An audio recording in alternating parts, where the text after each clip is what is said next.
Niaravantsika rehetra amin'ny anaran'i Jesosy. Tratran'ity andro an'ity indray isika mbola afaka tafahoana eto ary mbola afaka hizara ihany koa ny tenako ny révélation izay nasehon'ny Tompo ahy, nofo moa izany fahitana nasehon'ny Tompo ahy dia asainy zaraina ihany koa ho an'ny firenena malagasy, ho an'i Madagasikara izany. Fa alohan'ny hanambarako ny nofo fahitana dia hivavaka tsika. Andriamanitra Rainay tsara indrindra any an-danitra, misaotra midera mankalaza anao. Misaotra Jesosy satria mbola nomenao tombon'andro. Misaotra Jesosy satria mbola nomenao fofinaina izay mbola nomenao tanjaka. Ary misaotra anao lehibe indrindra Jesosy satria nomenao fahafana sy fotoana ahafahako manambara ny hafatrao, ahafahako miteny ho an'ny mpiray tanindrazana amiko ny amin'ny fahitana izay nasehonao. Mangataka fanahy masonao ianao no hiasa ampiteny ahy, tendreo ny lelako fa izaho mpanompo tsy mahazo fitaovana ihany aho, fa anao ny tompon'ny teny, anao ny tompon'ny hafatra. Koa mitenena Jesosy vavony izay hiaino anao. Mifona izay Jesosy aho, mifona satria mpanota izahay, mifona satria niala aminao izay, nanalavitra anao izay, ka miverina aminao izay Jesosy mamindrafo aminay, raisa ny fifonanay. Misaotra Jesosy mitenena fanahy masina vavony izay hiaino anao. Misaotra Tompo. Amen. Ny fahitana izay nasehon'ny Tompo anahy vao vetivety izany dia ho an'ny firenena malagasy, izay mpiray tanindrazana amiko, ho an'ny firenena malagasy izany. Ny Tompo izany miantso antsika rehetra, antsika malagasy na any Madagasikara na any ampitan-dranomasina, mba hibebaka hanantona an'i Jesosy amin'izao vaninandro farany izao. Tsy ho variana, efa hitantsika angamba ny zavatra rehetra miseho, ary fantatsika ihany koa ny loza mahasamihafa izay efa voalaza ao amin'ny Matio 4:20. Andriamanitra tsy olombelona ka handainga, ary izay rehetra lazainy amin'ity ten'Andriamanitra ity dia tanterahana. Ka miantso izany izy antsika malagasy rehetra hanolintena ho azy, hibebaka, hifona hiala amin'ny fiainan-dratsintsika rehetra, hiala amin'ny fiainan-dratsy, fahazaran-dratsy. Jesosy tsy manery, tsy manery fa izay vonona ka hanaraka azy, miantso azy, mitady azy, dia vonona izy hanatsotra ny tanany amintsika izany. Alohan'ny hitondrako ny fahitana hanazavako azy izany dia vakintsika ny Jaona 5:12 amin'ny anaran'i Jesosy. Ary Jesosy niteny tamin'ny olona indraikana hoe, izaho no fahazavana izao tontolo izao, izay manaraka ahy tsy mba handeha amin'ny maizina fa hanana ny fahazavana aina. Amen. Jesosy no fahazavana izao tontolo izao. Izany hoe izay mandray an'i Jesosy izany dia hita ilay mazava ao aminy, lasa miova ny fiainany, lasa mandray an'i Jesosy ilay olona, dia hita ny fahazavan'i Jesosy ao anatinao. Jesosy no fahazavana izay arahantsika. Aoka antsika izany hanaraka an'i Jesosy, araka an'ity tenin'Andriamanitra ity, andeha amin'ny fahamarinana, fahamasinana, fahatahorana an'Andriamanitra, satria kely hoy izy ny sisa ny fotoana hoy ny Tompo. Raha nisy fotoana izy namagy dia niteny izay, kely sisa ny fotoana hoy izy velana, kely sisa. Dikan'izay dia mila mandamina ny fiainantsika tsika, niara-panahintsika aloha, vao izay niara-nofo. Ilay fahitana hitako dia nahita sarin'i Madagasikara aho.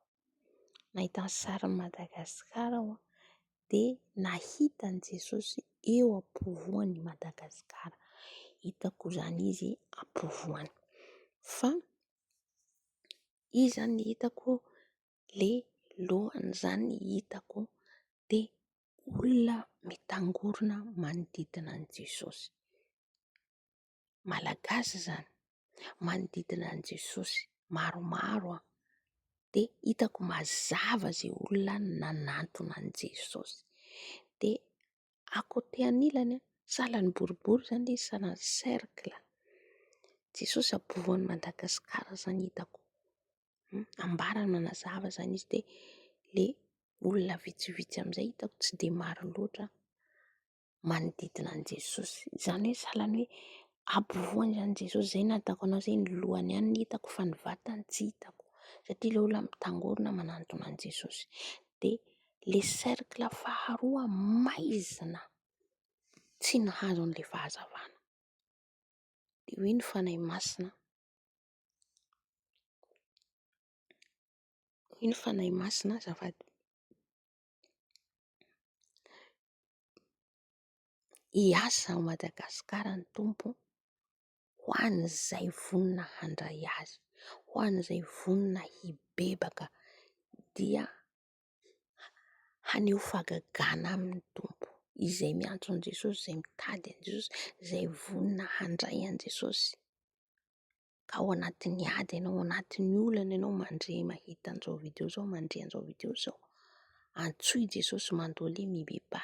Fa vonona izany Jesosy hanova ny fiainanao, hamangy anao Jesosy dia ho azonao ilay fahazavana. Tsy haiko nahazontsika ilay fanazavana izany.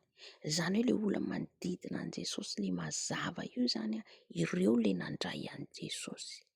Ireo ilay nandray an'i Jesosy dia ilay manodidina maizina io izy ireo ilay tsy nandray an'ny Tompo fa manao ny fiainany ihany.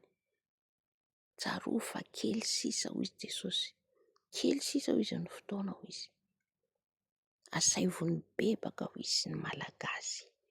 Asaivo ny bebaka. Manantona diany mbola misy fotoana. Diany mbola misy fotoana Tompoko. Mandraisan Jesosy Tompo sy mpamonjy amin'ny fiainanao ianao raha mbola tsy nandray an'i Jesosy. Raha efa nandray an'i Jesosy ianao, hamarino tsara. Jereo tsara ny lalanao manaraka an'i Jesosy. Mandeha mahitsy ve ianao? Sa mbola mifangaroharo? Sa ny tongotra iray manaraka an'i Jesosy, tongotra iray ny amin'izao tontolo izao? Tsy mety. Fa rehefa an'i Jesosy dia an'i Jesosy tanteraka. Izany hoe hiasa haneho ny fahagagana ao Madagasikara Jesosy ho an'izay mandray azy. Ny fiangonana tsy iza fa izaho sy ianao. Izaho ilay fiangonana, ianao ilay fiangonana mila mandray an'i Jesosy, fa tsy ilay trano vato, tsy ilay pastera na iza tsy haiko, fa Jesosy ny lohan'ny fiangonana tokony arahantsika. Hitantsika angamba zava-misy ao amin'ny firenentsika amin'izao. Ary mbola ho piran'izany ny zavatra hitranga Tompoko. Mbola hihamafy ny zavatra hisy. Fa hoy ny Tompo izay mandray ahy dian'izao izy, izay vonona handray ahy izy, dia ho tonga aminy izy ny fahazavana. Ny fahazavako tonga aminy Jesosy, hamangy anao Jesosy. Haneho fahagagana, hampiasa anao ny Tompo, hanao ny asany. Ka dinio ny fiainany ara-panahinao manomboka izao hoe manao ahoana. Aza matokitoko tena za ty nefa mpanokon'Andriamanitra, za ty nefa fa mivavaka. Fa moa ve mivavaka marina ianao? Nandray an'i Jesosy marina ianao? Fa mampitandrina sady mampiomana sady mampiverina antsika Malagasy ny Tompo hiverina aminy.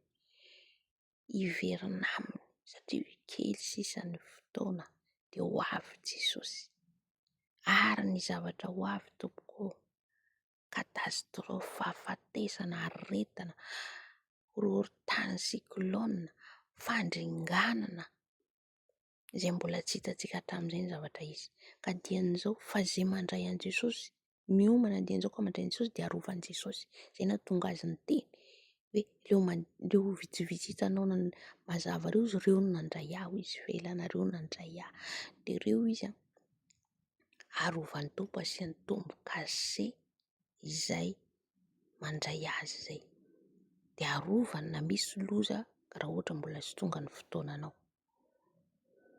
Fa ho antsika zay tao anatin'le fahitana hitako aizina, ireo zay maheno ihany, misy ny mandray an' Jesosy, misy ny mandray fa mody marenina, tsy te hiraharaha, fiainana ihany fiainana, tsarovy fa kely sisa fotoana. Miteny aminy koa ny tompo ny amin'ny mpanakanto ao Madagasikara, ny mpanakanto ao Madagasikara, miverena amin' Jesosy ianareo, miverena amin'ny tompo ianareo. Raha sitrapon'ny tompo ka sainy miteny aho de mbola hiteny eto, misy mpanakanto 4 nambarany any, mpanakanto 4 vehivavy. Mila miverina amin' Jesosy nareo, mila mibebaka anatin'izay mpanakanto rehetra. Aza miankina amin'ny hoe tafavoaka ianao fa mihira fa malaza, mandalo fotsiny ny tompoko ny voninahitry ny tany sy ny lazan'ny tany. Tena nampitandrina izy an'ireo mpihira anankefatra reo, fa tsy haiko hoe oviana hitondra an'le hafatra eto. Ao entiko eto izay hafatra zay, ny ray miatomboka amin'ny B, ny ray miatomboka amin'ny A, misy efa nandray an' Jesosy ny verin'ny dalana. Tena hoe entitra ny tompo amin'izy ireo ary hisy zavatra anjoany izy ireo raha tsy miverina amin'ny tompo ka mibebaka. Fa raha sitrapon'ny tompo de mbola ho entiko eto ny amin'ny izay momba ny mpanakanto izay notenenin'ny tompo hoe mila mibebaka, mila miverina amin' Jesosy. Amen. De voninahitra ho an' Jesosy irery ihany ho azy eto amin'ny taolo indrindra ao mandrakizay. Miala tsiny fa tsy afaka manao video za fa audio ihany, de samy tahin'i Jesosy daholo tompoko.